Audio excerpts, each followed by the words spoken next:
അപ്പം നമ്മുടെ ഇന്നത്തെ വീഡിയോ എന്ന് പറയുമ്പം എന്തിനാണ് നമ്മൾ ഈ പുരയിടത്തിൽ മൾച്ചിങ് ഷീറ്റ് ഇടുന്നത്. അപ്പം മൾച്ചിങ് ഷീറ്റ് ഇട്ട് ചെയ്യുന്നത് കൊണ്ടുള്ള ഗുണങ്ങൾ എന്താണെന്ന് എൻ്റെ ഒരു അറിവ് വെച്ച് ചെറിയൊരു വിവരണം ഞാൻ പറയാം.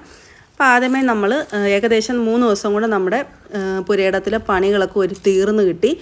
അപ്പോൾ ഇതിനെക്കുറിച്ച് ഞാനൊന്ന് പറഞ്ഞു തരാം. അപ്പോൾ എങ്ങനെ ഷീറ്റ് ഇടുന്നതെന്ന് വെച്ചാൽ ആദ്യമേ നമ്മൾ ഈ മണ്ണുകൾ ഇതുപോലെ തട്ടായിട്ട് കുമ്മായിട്ട് വെട്ടുന്ന മണ്ണാണ്. അപ്പോൾ അതിങ്ങനെ നല്ല രീതിയിൽ തട്ടായിട്ട് ഇങ്ങനെ പണ കോരിയതിന് ശേഷം പിന്നീട് അതിലൂടെ നമ്മൾ അടിവളം നല്ല രീതിയിൽ കൊടുക്കണം.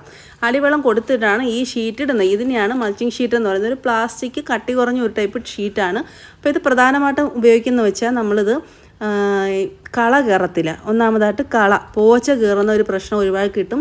പിന്നീട് ആ തൈക്ക് നല്ല രീതിയിൽ മണ്ണൊലിപ്പൊന്നും ഇല്ലാതെ നല്ല രീതിയിൽ തന്നെ വളർന്ന് കിട്ടും. പിന്നീടെന്ന് പറഞ്ഞാൽ കൃഷി ചെയ്യുന്നതിന് നല്ലൊരു ഭംഗിയാണ്. അപ്പോൾ നമ്മൾ മൾച്ചിങ് ഷീറ്റ് ചെയ്യുന്നവർ കൃഷി കാണാൻ പറയാം പോച്ചയോ കാര്യങ്ങളോ ഒന്നുമില്ല, നല്ല വൃത്തിക്ക് നല്ല ഭംഗിക്ക് നല്ല വിളവും കിട്ടുന്നുണ്ട്.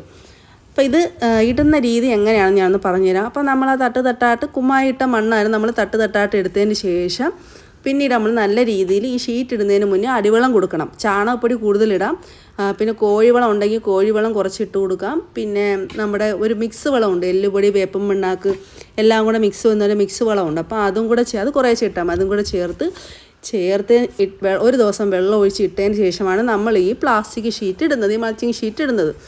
അപ്പോൾ ഇതുപോലെ റോളായിട്ടാണ് വരുന്നത്. ആ റോളിന് ഒരുപാട് ചെയ്യാൻ കാണും, ഒരുപാട് ഉണ്ട്, കാരണം നൈസാണ്. അപ്പോൾ അത്രയും റോള് നമുക്ക് കിട്ടുന്നുണ്ട്. അപ്പോൾ ഇത് അഗ്രോ ഷോപ്പുകൾ കിട്ടുന്നുണ്ട്. മൾച്ചിങ് ഷീറ്റ് ഒന്ന് അടിച്ചു കൊടുത്താൽ ഓൺലൈനിൽ നമുക്ക് വാങ്ങിക്കാൻ കിട്ടും, ആമസോണിലൊക്കെ ഉണ്ട്. പിന്നെ നമ്മൾ മണ്ണ് വേറെ സ്ഥലത്ത് നിന്ന് വെട്ടിയെടുത്തിട്ട് ഇതിൻ്റെ ഈ 4 സൈഡിലും മണ്ണ് നല്ലപോലെ ഉറപ്പിക്കണം. കാരണം ഇത് പുള്ളിക്കാരി അത് ആദ്യമായിട്ടാണെങ്കിൽ ഒരുപാടങ്ങ് പെർഫെക്റ്റ് ആയില്ല, എങ്കിലും നല്ല രീതിയിൽ തന്നെ ചെയ്തിരിക്കുന്നത്. അതിന് ശേഷം നമ്മുടെ ഈ 4 സൈഡിലും കണ്ടോ ഇത് നല്ല രീതിയിൽ മണ്ണിട്ട് ഉറപ്പിക്കണം. കാരണം കാറ്റ് വന്നാലോ മഴ പെയ്താലോ മണ്ണൊന്നും ഒലിച്ചു പോകരുത്. അപ്പോൾ അത്രയും രീതിയിൽ നല്ല രീതിയിൽ തന്നെ ഇത് ഇട്ട് പോകണം.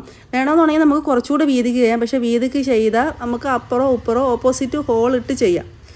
പക്ഷേ അത് കുറച്ച് പ്രശ്നം വരുന്നുണ്ട്. അത് പെട്ടെന്ന് തന്നെ ഈ മണ്ണ് ഒലിച്ചു പോയി അതങ്ങ് ചീത്തയായി പോകുന്നുണ്ട്. അപ്പോൾ അതുകൊണ്ട് നമുക്ക് ഇങ്ങനെ ചെയ്യുമ്പോൾ കുറച്ച് നാൾ അധികം കിടക്കും. അപ്പോൾ അങ്ങനെ ചെയ്യാമെന്നാണ് ഇത്തവണ വിചാരിക്കുന്നത്. കണ്ടോ ഇതുപോലെ മണ്ണിട്ട് നല്ല രീതിയിൽ ഉറപ്പിച്ച് കൊടുക്കണം. ഉറപ്പിച്ച് കൊടുത്തതിന് ശേഷമാണ് നമ്മൾ എന്താ ചെയ്യുന്നത്, ഈ കൃഷി ചെയ്യുന്നത്. അപ്പോൾ ഈ ഹോൾ ഇട്ടതിന് ശേഷം ഉടനെ തന്നെ തൈ വെച്ച് കൊടുക്കേണ്ട. ഒരു 2-3 ദിവസം വെള്ളം ഒഴിച്ച് ഇട്ടതിന് ശേഷം ആണ് തൈ വെച്ച് കൊടുക്കുന്നത്. നമ്മുടെ ഏതെങ്കിലും ഇരുമ്പിൻ്റെ കമ്പിയോ എന്തെങ്കിലും കൊണ്ട് കണ്ടോ ഇതുപോലെ ഹോളിട്ട് കൊടുത്താൽ മതി. ഇതാകുമ്പം ഇങ്ങനെ കുത്തി പോകുമ്പോൾ അതങ്ങ് കീറിപ്പോകും. അപ്പം നടുക്കൊരു ഹോളാവും. അപ്പോൾ ഈ ഹോളിൽ ആണ് നമ്മൾ തൈയോ വിത്തോ ഒക്കെ നട്ട് കൊടുക്കുന്നത്. തൈ ആണെങ്കിൽ തക്കാളി തൈ മുളകൊക്കെ ആണെങ്കിൽ കുറച്ച് ആഴത്തിൽ കുഴിയെടുത്ത് തണ്ട് കുറച്ച് താഴ്ത്തി നട്ട് കൊടുക്കണം. കാരണം വേര് നല്ല ഉറപ്പിച്ച് നിൽക്കണ്ടേ.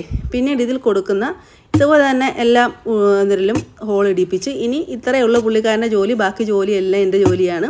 വിത്ത് നടണം, പിന്നെ തൈ നടണം, കൂടെ ദീപചേച്ചി കൊണ്ട് സഹായത്തിന്. അപ്പോൾ ഇത്രയും ആണ് പുള്ളിക്കാരൻ ഇന്ന് ചെയ്തത്. നല്ല രീതിയിൽ നല്ല സ്പീഡിൽ തന്നെ പണി ചെയ്ത ആളാണ് കേട്ടോ. ഈ ഷീറ്റ് 3 ദിവസം കൊണ്ട് നമ്മുടെ ഇവിടുത്തെ പണി ചെയ്ത് തീർത്ത്, പുരയിടം വൃത്തിയാക്കി പണി ചെയ്ത് തീർത്ത്. പിന്നെ ഇതുപോലെ അങ്ങോട്ട് ഞാൻ തൈ വെക്കുന്നത് ഇനി തൈ വാങ്ങിച്ചിട്ട് കാണിച്ചു തരാം എങ്ങനെയാണെന്ന്.